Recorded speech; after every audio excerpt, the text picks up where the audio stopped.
Hi, this is my first video about religion and Quran, and in this video um, I will try to mention and describe Quran verses and its association with real life. And this is the Rashid Khalifa version of the Quran, and I hope you will like my introduction or my explanation of the Quran verses. And this is the most common uh, Quran verse in the surah in Quran, and the key Fatiha. And here I think it doesn't differ between the translations of Quran, and it starts with "in the name of God, most gracious, most merciful." And I'm not sure if it's chronologically first one. It's actually not chronologically first surah, but it mentions it is except the Tawbah surah. It all starts with "in the name of God." And praise be to God and Lord of the universe, most gracious and most merciful, and Master of the day of judgment. You alone we worship, and you alone we ask for help.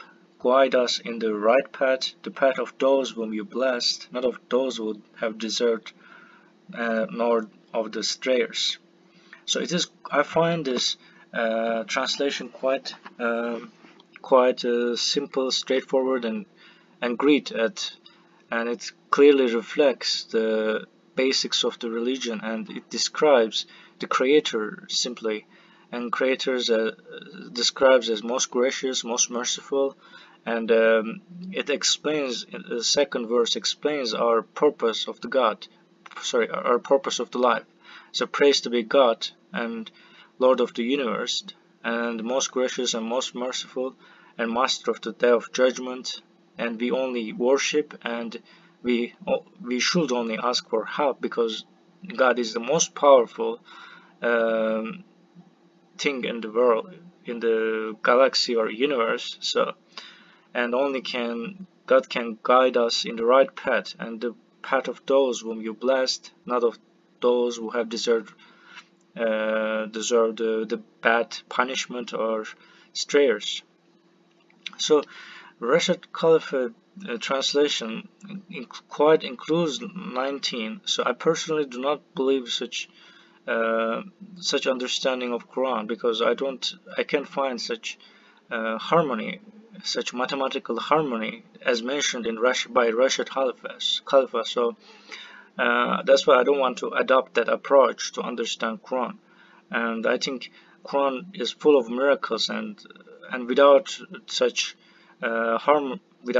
explanation, then things can be clearer. And that is my personal opinion, and I hope you find it correct too. So, for example, so in this translation, he claims that some of the words are like number of letters are can be divided by 19, but it is quite superficial, because there are many adjectives that define God, but they're not all divided by 19.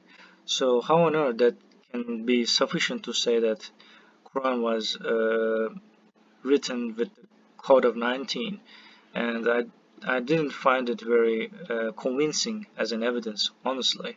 But I indeed believe in God, and Quran includes the God's message. And this is the second surah, and starting with Alif Lam Mim, and some they differently explain it, but it has something to do with the literature and the harmony with verse. And but as I said, Rashid Khalifa explains it with 19. And this scripture is infallible, a beacon for the righteous who believe in the unseen, observe the contact prayers, and from our provisions to them give to charity. And they believe in what was revealed to you, and in what was revealed before you, and with regard to hereafter they are absolutely certain. These are guided by their Lord, these are the winners. So in the previous surah, these are guided by their Lord also mentioned, because as in the 6 and 7, they mention that God actually endorsing our decisions and then leading us to actively joining and actively listening us. That's meaning.